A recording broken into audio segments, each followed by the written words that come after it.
El siguiente programa mixto contiene elementos de lenguaje, salud, sexo y violencia que solo pueden ser escuchados por niñas, niños y adolescentes bajo la supervisión de sus madres, padres, representantes o responsables. Informe RCR presenta Titulares de la Mañana con Pedro García Otero.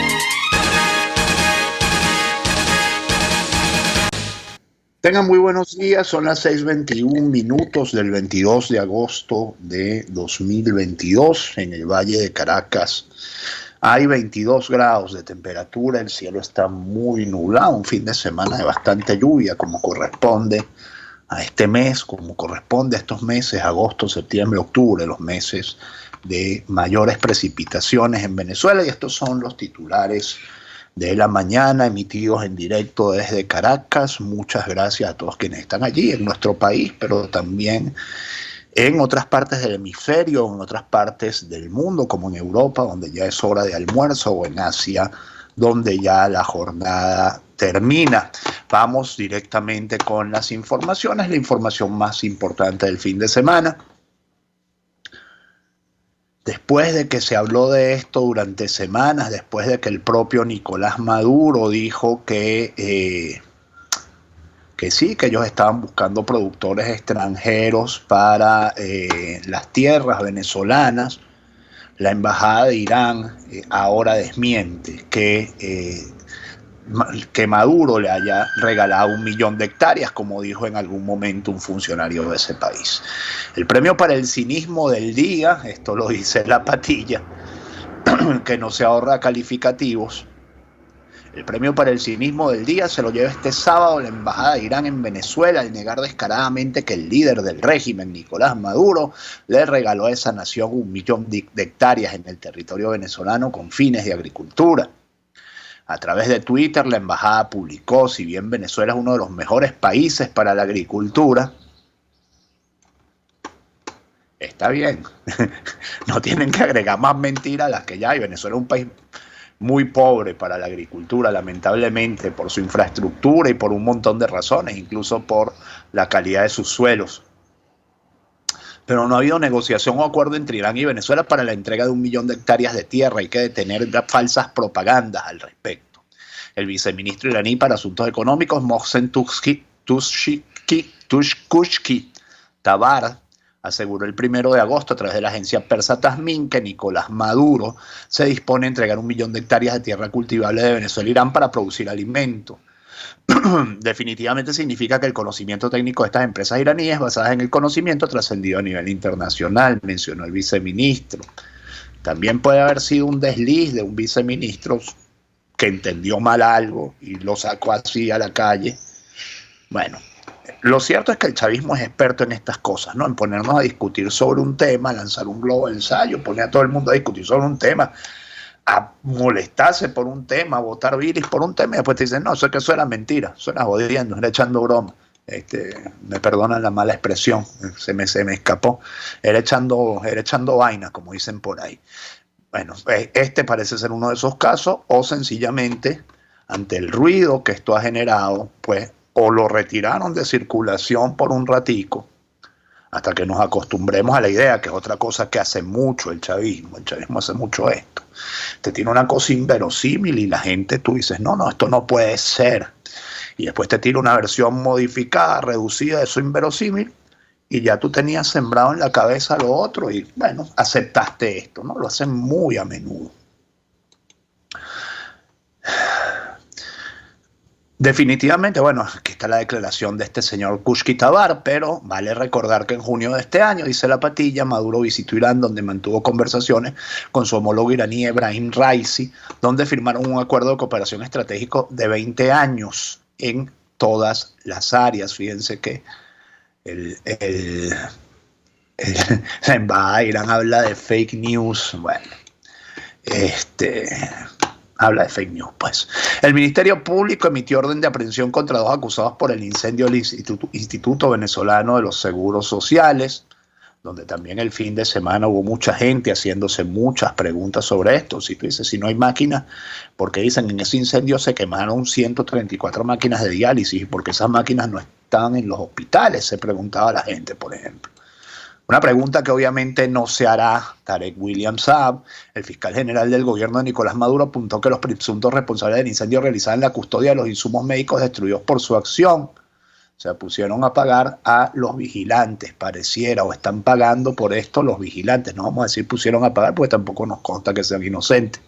El Ministerio Público emitió una orden de aprehensión este viernes en contra de 2 personas señaladas como responsables del incendio de los almacenes del Instituto Venezolano de los Seguros Sociales en Antímano. Quizá ellos sean los culpables, pero no son los responsables. Los responsables pueden ser otros, ¿no? Así lo informó el fiscal general del gobierno de Nicolás Maduro, Tarek William Saab, a través de Twitter. El Ministerio Público solicitó orden de aprehensión a los sujetos Laila Yanet Miranda Vázquez y Jorge Ernesto Cambero Rangel, presuntos responsables del incendio en el almacén del Seguro Social. Gracias a las diligencias de rigor, el Ministerio Público determinó que el incendio fue provocado. Además, apuntó que los presuntos responsables del incendio realizaban la custodia de los insumos médicos destruidos por su acción. En este sentido, anunció que ambos los presentarán ante el Tribunal 2 contra el terrorismo. Dichos delincuentes, malísimo de la Fiscalía, calificar de delincuentes a quienes a ellos no les consta que sean delincuentes todavía. Pero bueno, y se han perdido todas las formas del Código Orgánico Procesal Penal, que era un código de comienzos de se aprobó en el 2000 o así, venía de la democracia y por supuesto es un código pues bastante garantista. Dichos delincuentes se presentarán ante el Tribunal Segundo contra el Terrorismo por los fiscales designados 54 nacionales y 163 del área metropolitana de Caracas por los delitos de terrorismo y asociación para delinquir previstos en la Ley contra la Delincuencia Organizada. Por cierto, para que a quienes Tarek no los tenga bloqueados, para que vean que tiene una foto de cuando tenía como 20 años. El 6CPC detuvo al acusado por el homicidio de vendedor ambulante en el metro de Caracas. Esta fue fácil. El Cuerpo de Investigaciones Científicas Penales y Criminalísticas detuvo al acusado por el homicidio de Juan Alberto Escalona, el vendedor ambulante que fue gravemente herido en la estación Miranda del metro de Caracas el pasado sábado. Ya estamos hablando de 22. El pasado sábado fue el 10 de agosto. No fue este sábado, pues fue el sábado anterior, perdón, el 13 de agosto. El Cuerpo de Investigaciones Científicas detuvo al acusado por el homicidio de Juan Alberto Escalona. Ya se los leí en un post publicado en su cuenta de Instagram. El director del Cuerpo de Investigaciones, Douglas Rico, informó que la detención del homicida, Jesús Alberto Castillo Alpón, se registró en la carretera Petare-Santa Lucía, kilómetro 18, El Huinche, sector Las Malvinas, parroquia Las Filas de Mariche, municipio Sucre, estado Miranda, donde se incautaron 2 armas blancas. Escalona Mora resultó gravemente herido. Fue socorrido por paramédicos y trasladado a un centro asistencial donde falleció. Comisiones de la Coordinación de Investigaciones de Delitos contra las Personas del Llanito se encargaron de pesquisar el hecho y lograron la detención de Castillo Alpón. El agresor fue identificado como Castillo Alpón, apodado El Titi, quien junto a Adrián Arturo Castillo Alpón, debe ser su hermano, 29, y un hombre apodado El Guajiro, ambos por detener, sostuvieron un altercado con la víctima motivado a las ventas ambulantes dentro del referido transporte, la cual se tornó acalorada y este desenfundó un arma blanca y se abalanzó contra él, causándole varias heridas. Y hay que decir aquí que lo que hay que prohibir, pero prohibir en serio, es la venta ambulante dentro del metro de Caracas, porque se han formado hasta mafias de venta ambulante dentro del metro de Caracas. Pero cuando yo digo prohibir en serio, es no prohibir con ánimo de matraquear, sino prohibir de verdad, pues porque se prohíbe mucho, pero con ánimo de matraqueo. Entonces ese no puede ser el ánimo en este caso y en ningún otro, pero bueno, en este particularmente vamos a decir que no puede ser el caso. La PNV activa un plan de seguridad en el metro de Caracas tras un asesinato en una estación. Esto es una nota de Monitoreamos. El Ministerio para Relaciones Interiores, Justicia y Paz informó este domingo el despliegue de 103 policías nacionales bolivarianos en el metro de Caracas luego de que un hombre fuese asesinado en una estación del subterráneo. A través de un mensaje publicado en su cuenta de Twitter, señalaron que con el objetivo de promover la prevención integral para la vida y la paz en el metro de Caracas, la Policía Nacional Bolivariana activó dispositivos para fortalecer la seguridad de los usuarios y usuarias de este servicio de transporte público. En un comunicado, el ministro de Interior, Justicia y Paz, Remigio Ceballos, indicó el sábado que los uniformados del CPNB realizarán permanentes recorridos por andenes y trenes de las diferentes estaciones del metro de Caracas, supervisando y orientando a la ciudadanía a mantener las normas y medidas de bioseguridad. La activación de esta medida ocurre una semana después de que un hombre resultara mortalmente herido en una riña entre vendedores ambulantes en la estación Miranda del metro de Caracas. Y esta nota es del viernes, es muy interesante. Vamos a esperar a que cargue, vamos a ver si logro que cargue. Bueno, mientras esta carga, le leo un titular nacional. Cansados del contrabando, productores de papa andinos irán a Miraflores de ser necesario. Vienen unos titularcitos de la prensa nacional. Lamentablemente hay unas páginas que no me han querido cargar esta mañana, o cuando cargaron, ahora no cargan. El pasado viernes, en la población de Pueblo Llano, la Confederación Nacional de Productores y Comercializadores de Papa de Venezuela, Confepapa, realizó asamblea con la participación de distintos sectores involucrados en la producción, así como de la comercialización de este rubro, además de autoridades nacionales, regionales y municipales, para discutir las acciones a tomar con el propósito de frenar el contrabando de papa colombiana que afecta a la comercialización de este rubro producido también en los Andes venezolanos. En la reunión estuvieron presentes autoridades municipales, regionales y nacionales, y se presentó el acuerdo de Pueblo Llano. En Pueblo Llano, Estado Mérida, a la que asistieron autoridades municipales, regionales y nacionales. Para ser escuchado de ser necesario, los productores manifestaron que están dispuestos a llegar a instancias necesarias, hasta las instancias necesarias, así sea a Miraflores, pues está en riesgo la alimentación de los venezolanos y deben atacar de forma directa, llenando todos los canales que sean necesarios para acabar con el contrabando que quebranta al productor venezolano. Esta situación de contrabando coloca en peligro la estabilidad económica de al menos 150.000 familias que sus ingresos dependen directamente de la producción de este importante rubro en la dieta de los venezolanos. Los productores agrícolas denunciaron las severas consecuencias que representa para la economía de los Andes venezolanos la comercialización de la papa colombiana. Los burgomaestres de los municipios merideños Cardenal Quintero y Pueblo Llano, Giovanni González y Rosalino Quintero, respectivamente, así como el alcalde del municipio Urdaneta del estado Trujillo, Leocadio Carrillo, coincidieron en la necesidad de actuar para frenar esta situación que afecta directamente no solamente a la economía de las familias, sino de los municipios y de la región andina. Vamos a ver si va cargando estos dos titulares mientras yo sigo leyéndoles otras informaciones. Jubilados unidos, jamás serán vencidos, el grito de los olvidados en las Salinas de Araya. ¿Saben esta historia de los jubilados que están protestando en Araya porque no les pagan sus jubilaciones? Este sábado 21 de agosto, los jubilados de las Salinas de Araya, en el municipio Cruz Salmerón Acosta, del estado Sucre, y cada vez que leo esta noticia digo lo mismo, pero es que cada vez pienso lo mismo. Qué bonito es Araya y qué abandonado, ¿no? Qué oportunidad para el turismo tan desperdiciada representa el estado, particularmente todo el estado Sucre, toda la costa venezolana, pero lo del estado Sucre es increíble. Este sábado 21 de agosto, los jubilados de las Salinas de Araya, en el municipio Cruz Salmerón Acosta del estado Sucre, que sumaban más de 150 personas, se congregaron en las adyacencias de la unidad 1 del complejo productivo para, de manera simbólica, celebrar la restitución de sus derechos laborales. El presidente de la Asociación de Jubilados, Aníbal Núñez, bueno, pues entonces este caso se resolvió. Qué bueno que se resolvió. El presidente de la Asociación de Jubilados, Aníbal Núñez, indicó que la gobernación de Sucre se comprometió a pagarle sus subvenciones y asignaciones salariales, además de hacer la entrega de alimentos y restablecer sus beneficios médicos junto a sus cónyuges. Desde un terreno que bautizaron como la Plaza de los Jubilados de las Salinas, Núñez informó que el gobierno regional les solicitó que se conviertan en asesores para la recuperación de esta importante empresa. Recordó a sus 30 compañeros fallecidos, de los que 6 murieron bajo la administración de la empresa internacional del Agua. Afirmó que se mantendrán activos y con disposición de luchar ante cualquier otro nuevo intento de querer vulnerar sus derechos. Por su parte, Carlos Guzmán, representante de los jubilados, agradeció la cobertura de los medios de comunicación y el apoyo recibido por los habitantes de Araya y todo el estado Sucre. Explicó que venían disfrutando de estos acuerdos desde 2007, pero que en los años 2014 y 2016 hubo un intento de querer arrebatárselos. Guzmán invitó a todos los trabajadores activos y jubilados de Venezuela a salir a luchar por sus reivindicaciones. En tanto, los pescadores denuncian ecocidio e incumplimiento de leyes en represa de Calabozo. Venezuela es un gran ecocidio de punta a punta. 912.000 kilómetros de ecocidio. Representantes de Pescalabozo Club, grupo dedicado a la pesca deportiva en el municipio Francisco de Miranda del estado Guárico, denunciaron el ecocidio que se lleva a cabo en la represa de Calabozo, así como la violación de las leyes venezolanas por un grupo de personas inescrupulosas.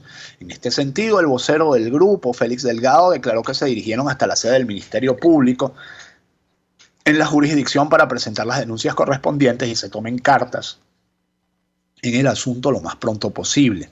Esta no es una guerra entre pescadores, esto hay que hacerlo con control, con medidas y no esperar a que sea tarde y agotemos los recursos naturales de la represa. Hay personas que se dedican a la pesca para el sustento del hogar, otros los hacen con el fin lucrativo usando mallas o medidas que están prohibidas, pescando en días en los que los prohíbe la ley, haciéndolo de forma brutal, denunció. Y lo de las mallas en todo el país es una desgracia. En los canales de Río Chico están poniendo mallas, acaban con todo cuando ponen una malla, porque por ahí pasa pez grande, no pasa pez chiquito, no pasa nada. Entonces al final matan a 1000 peces para recoger 10.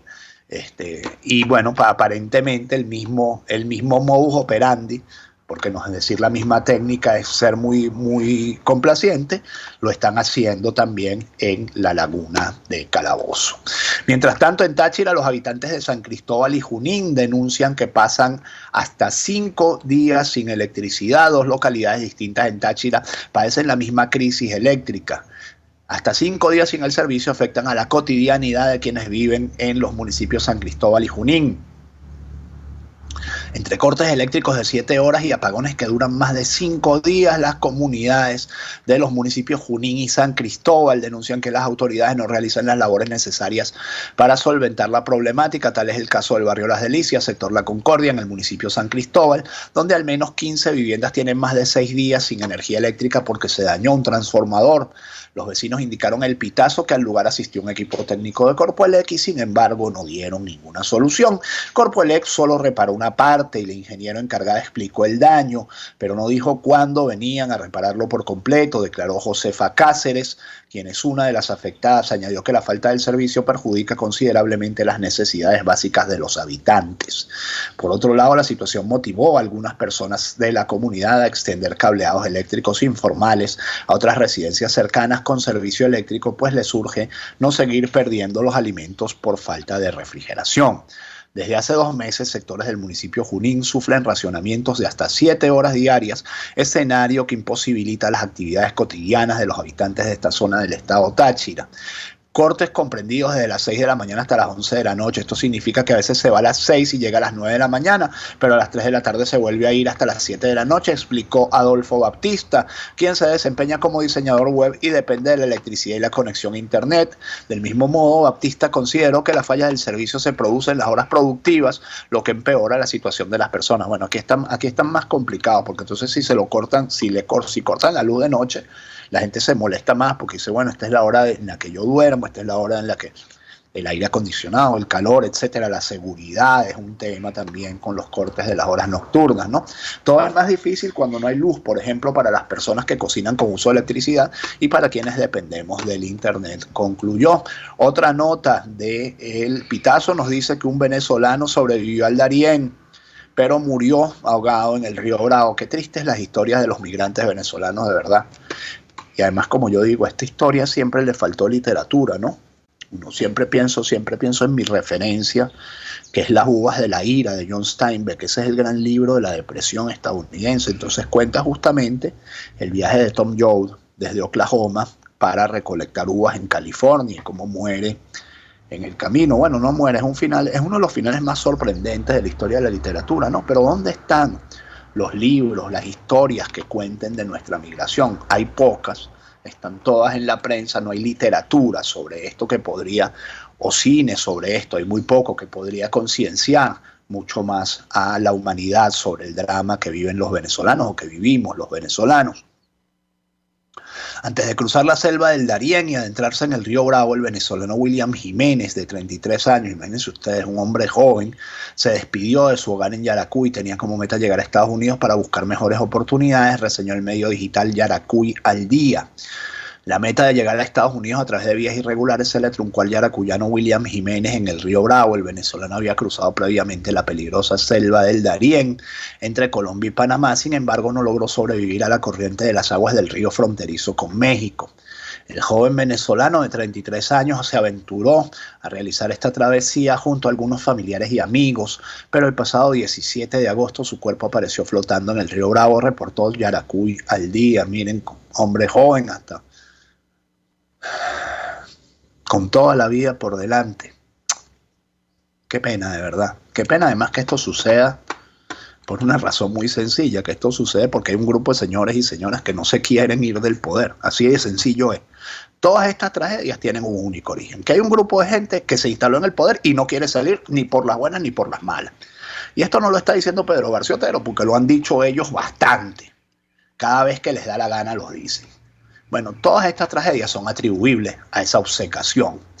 El medio digital señaló que Jiménez decidió despedirse de su hogar en el municipio de Independencia en busca de mejores oportunidades en Estados Unidos. Roberto Bermúdez, venezolano que se encuentra en Panamá y que lleva muy de cerca las informaciones con relación al Darién, manifestó: logró cruzar la peligrosa selva del Taupón del Darién, pero no el río Bravo que lo separaba de su anhelado sueño. William Jiménez, de 33 años, su cuerpo y el de otras 2 personas aparecieron flotando ayer entre México y Estados Unidos. El pasado 17 de agosto también se conoció que en las aguas del río Bravo fue localizado el cuerpo de Juan David Pulido Cristancho, otro joven venezolano de 27 años, nacido en la ciudad de Barinas. Pulido Cristancho, su hermano y un amigo se disponían a pasar el río Bravo en el sector Piedras Negras, México, pero fue arrastrado por la corriente mientras quienes los acompañaban lograron cruzar a territorio estadounidense, reseñó el portal Potencia en la web. 6:42 minutos. Lluvias causan estragos en sectores de Barquisimeto la madrugada de este 20 de agosto. Estamos a 22, ya esto está superado, pero una temporada de lluvias extraordinariamente fuertes en el centro-occidente del país están causando pues bastantes daños en Barquisimeto. La madrugada de este 20 de agosto se registraron fuertes lluvias que afectaron principales vías, colapsaron alcantarillas y causaron filtraciones en las viviendas del estado Lara. En los reportes realizados por los ciudadanos se observan las consecuencias que dejaron las intensas precipitaciones, específicamente en las urbanizaciones de Barquisimeto como El Paraíso y el Palmar de Palavecino, y en la urbanización La Ruesga Sur, al noroeste de la ciudad. Asimismo, los usuarios del municipio palavecino en Caudare reportaron cómo se encontraban calles y estacionamientos inundados. Por medio de fotografías y videos difundidos, la comunidad evidenció cómo el agua entró a las viviendas de la zona, a consecuencia también del colapso de los drenajes de la localidad. ¿Y qué quieren, hijos míos, si ustedes no hay manera de que en enero, febrero, marzo limpien los drenajes como corresponde y como hay que hacer todos los años para que los drenajes estén limpios? Lamentablemente, lo que hablábamos, ¿no?, de los desastres ecológicos venezolanos. Venezuela es un país donde más de la mitad de la basura, en promedio, según dicen organizaciones ambientalistas, queda sin recoger. Cuando más de la mitad de la basura queda sin recoger, bueno, las lluvias arrastran eso a los drenajes, esa basura o termina en el mar, o termina en las costas, o termina en los ríos, o daña los drenajes, o sencillamente los obstruye, y cuando los obstruye, pues lo que pasa es que las siguientes lluvias, pues no tienen por dónde escapar e inunda. Parte del mismo ciclo. Siempre pienso que un gobierno serio que venga en este país, algún día, yo no sé si yo tendré la dicha de ver en este país un gobierno serio. Recuerdo muy pocos gobiernos serios, si alguno, en mis 50 y pico ya muchos años de vida. Pero lo primero que tendría, una de las primeras medidas que tendría que tomar un gobierno serio en este país es un plan integral de manejo de desechos sólidos. O sea, estos tipos llevan 23 años en el país, en el poder, y no le han presentado al país un plan de recolección de desechos sólidos. Todo lo contrario, todo lo contrario. El tema de la basura en Venezuela sigue marcado por la improvisación. 6:45 minutos, estos son los titulares de la mañana de RCR 750M. Volveremos a hacer 750M cuando vuelva la democracia a Venezuela. Como siempre digo, Jaime Nestares en la dirección de la estación. el gran Julio Pinto en los controles, quien les habla, Pedro García Otero. Hacemos este programa que llega a ustedes como cortesía de Equimédica, alquiler de equipos médicos, y del consultorio veterinario del doctor Alfredo Cova, garantía integral para el bienestar de su mascota. Y justamente quiero hablarles de Equimédica, alquiler de equipos médicos. Vamos con un momento de publicidad. Quiero hablarles de Equimédica, alquiler de equipos médicos, porque si usted tiene la necesidad de un equipo médico para usted o para un familiar que usted tiene en el hogar, como por ejemplo una cama clínica, un concentrador de oxígeno, un aspirador de flemas, alguna percha para colocar pues medicinas, este tipo de cosas. Bueno, en Equimédica, alquiler de equipos médicos, se lo alquilamos con entrega en toda Caracas y muy pocos requisitos, pero si usted necesita comprarlo porque cree que comprarlo es la mejor opción, pues también por supuesto se lo vendemos, y allí sí la entrega es a nivel nacional y con empresas, digamos, de delivery, de entrega pues de viajes y mudanzas.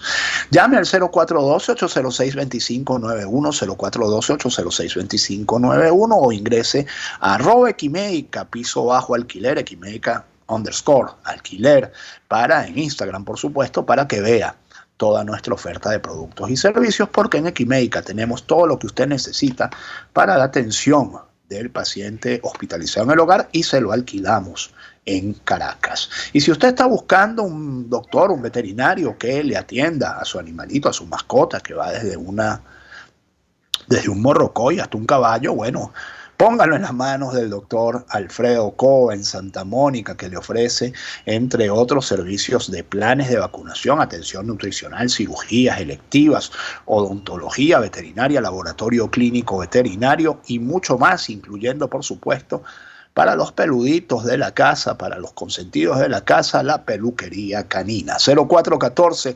127-7947, 0414-127-7947, 0212-661-1546, en la avenida Arturo Michelena de Santa Mónica, con calles Manuel Díaz y Damaso Villalba. Se encuentra el consultorio veterinario del doctor Alfredo Cova, garantía integral para el bienestar de su mascota. Finalmente, Jorge Bergoglio, a quien algunos llaman Papa Francisco, expresó su malestar, su preocupación. No, está muy preocupado, no, ni siquiera tiene malestar, es lo que está preocupado, por la situación en Nicaragua, sin mencionar el arresto del obispo que se produjo este fin de semana. El Papa Francisco expresó este domingo su preocupación y dolor en Nicaragua y pidió un diálogo abierto y sincero para que se puedan encontrar las bases para una convivencia respetuosa y pacífica. O sea, después de que Daniel Ortega, y con el perdón de la palabra, se tomó hasta el florero, hasta el agua de los floreros, entonces ahora viene a decir, no, es que es culpa de todos, estamos muy preocupados porque no hay un diálogo abierto y sincero, porque ambas partes, no señor, y como vuelvo a decir, renuncie, váyase, señor Bergoglio, dele la oportunidad a un papa que sí defienda la democracia. En un llamamiento al final del rezo del Ángelus en la Plaza de San Pedro, el Papa Francisco no hizo referencia al arresto este viernes del obispo de Matagalpa, Rolando Álvarez, por parte de agentes policiales. Seguramente en algún momento Bergoglio dirá que tiene una relación humana con Daniel Ortega, como lo dijo de Raúl Castro. Sigo con cercanía, con preocupación y dolor la situación que se ha creado en Nicaragua, que afecta a personas e instituciones. Quisiera expresar mi convicción y mi deseo que por medio de un diálogo abierto y sincero se pueden encontrar las bases para una convivencia respetuosa y pacífica, dijo el Papa, que hasta hoy, por ayer, no había hablado de la situación en Nicaragua. El pontífice también pidió al Señor que por la intercesión de que la Purísima, como se conoce a la Virgen en Nicaragua, inspire en los corazones de todas las partes, tal concreta voluntad, ¿viste? Igualando a la víctima con el victimario, una técnica muy común entre los defensores de las autocracias. Nuevo revés, y que esto lo junto porque esto también viene de Argentina, como el Papa Francisco, quien yo creo que es como un poco, si Alberto Fernández fuera papa, sería un poco como el Papa Francisco. Nuevo revés para Maduro por el avión. El juez argentino rechazó un pedido del régimen. El chavismo sufrió un nuevo revés en el caso del avión venezolano iraní retenido en Buenos Aires. El juez federal argentino Federico Villena rechazó un pedido del abogado kirchnerista Maximiliano Rusconi de presentarse como representante del régimen de Nicolás Maduro y la empresa Entrasur. La negativa del juez fue in limine, es decir, ni siquiera se admitió discusión por no ajustarse a derecho el pedido. Según ha revelado la prensa argentina, Rusconi estuvo en Caracas en días pasados coordinando con el chavismo la defensa de los tripulantes del avión venezolano iraní y la estrategia para intentar la liberación de la aeronave. En su pedido, que fue rechazado por el juez, Rusconi acreditó la representación de Venezuela a través del procurador general de ese país, Reinaldo Enrique Muñoz Pedrosa, quien le confirió un poder especial judicial. En el escrito rechazado, Rusconi requería al magistrado que se autorizara a tomar vista y extraer copias de las presentes actuaciones, suspendiendo los plazos procesales en curso con el objeto de analizar los caminos procesales tendientes al aseguramiento de los derechos de su poder dante y de ejercitar eficazmente su representación.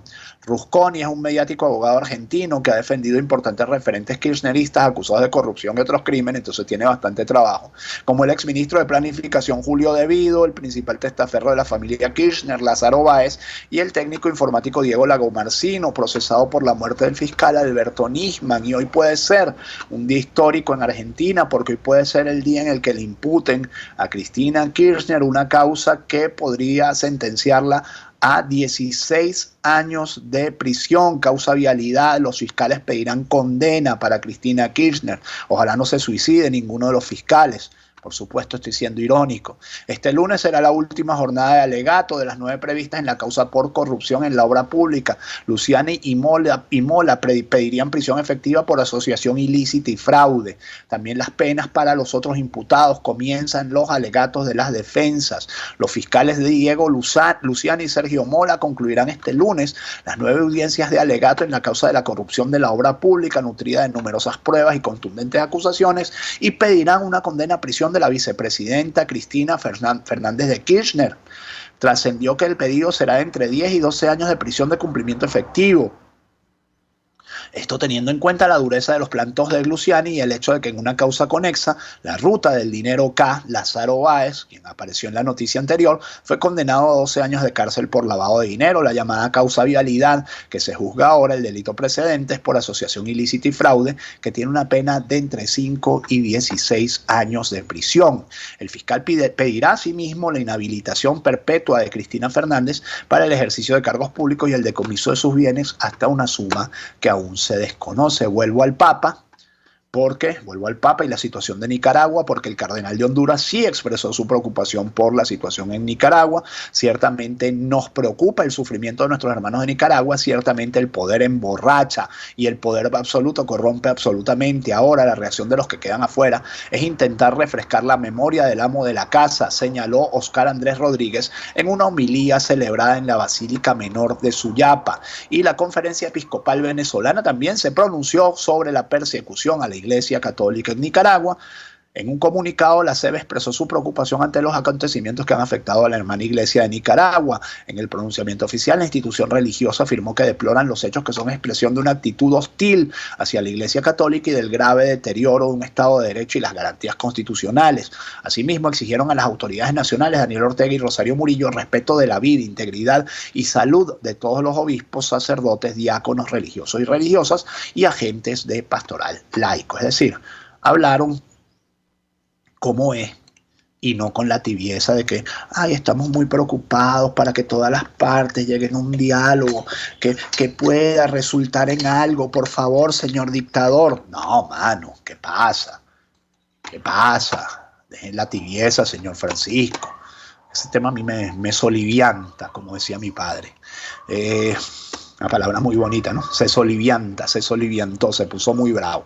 Petro suspendió órdenes de captura a jefes negociadores del ELN en su visita a San Pablo Bolívar. Dijo que el objetivo es defender la vida. El presidente Gustavo Petro visitó este sábado 20 de agosto San Pablo Bolívar en el Magdalena Medio, donde se reunió con distintas instituciones del Estado y con las fuerzas militares en lo que llamó un Consejo de Seguridad Integral para anunciar el comienzo del proceso de paz con el ELN. De esta manera, el presidente Petro anunció que suspendió las órdenes de captura y extradición contra los jefes negociadores del ELN para iniciar los diálogos de paz con esa guerrilla.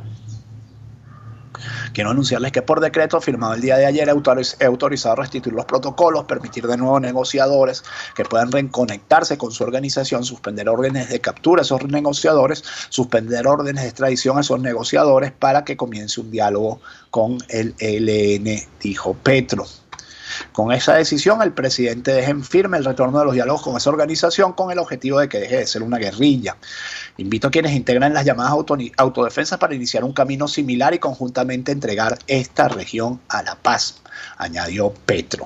En tanto, el chavismo lanzó una campaña contra medios argentinos para presionar por el avión venezolano iraní.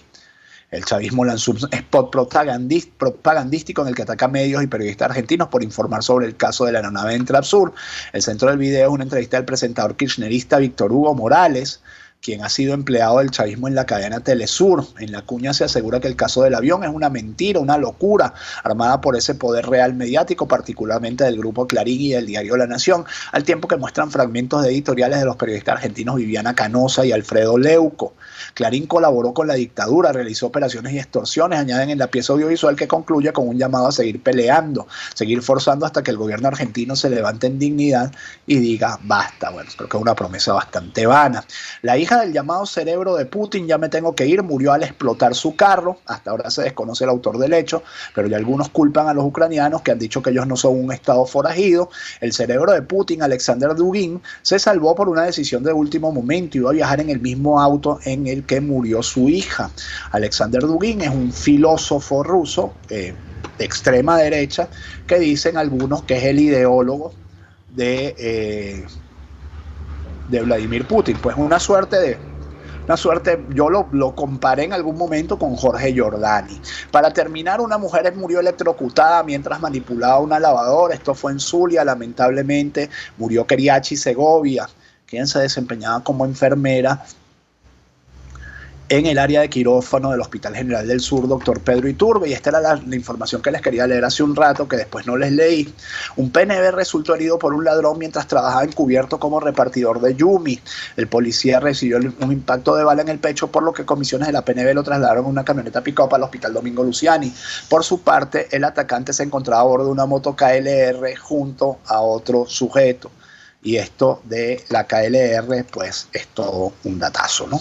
6:57 minutos, para el que sepa entender, sabe de qué estoy hablando. 6:57 minutos, esa es la moto grandota, ¿no? Que usan los guardaespaldas del gobierno, etcétera. Los que son a un tiempo guardaespaldas de los ministerios, repartidores de cosas de los ministerios, y al mismo tiempo son colectivos. Es ese tipo de personajes andan en KLR. 6:58 minutos, que este día sea todo lo que ustedes esperan de él. Si Dios quiere, nos encontramos mañana. Chao. Informe RCR presentó Titulares de la Mañana con Pedro García Otero. Este programa fue presentado por... El siguiente espacio educativo está dirigido a niños, niñas y adolescentes. RCR presenta Una Tierra Azul, esa pequeña roca suspendida en el espacio en la cual vivimos. Una producción nacional independiente de Jimmy Stone Reverón, certificado 18804. Hemos conversado en otros programas sobre la existencia del instinto paternal y cómo se producen los cambios en la química hormonal de los hombres ante el embarazo de su pareja. La naturaleza también prepara a los hombres para recibir al nuevo integrante de su familia. Los niveles hormonales de la mujer dependen de su estado de gestación y los niveles hormonales del hombre dependen de los de su pareja. Ya dijimos que los hombres machos tienen aumentos de la hormona prolactina,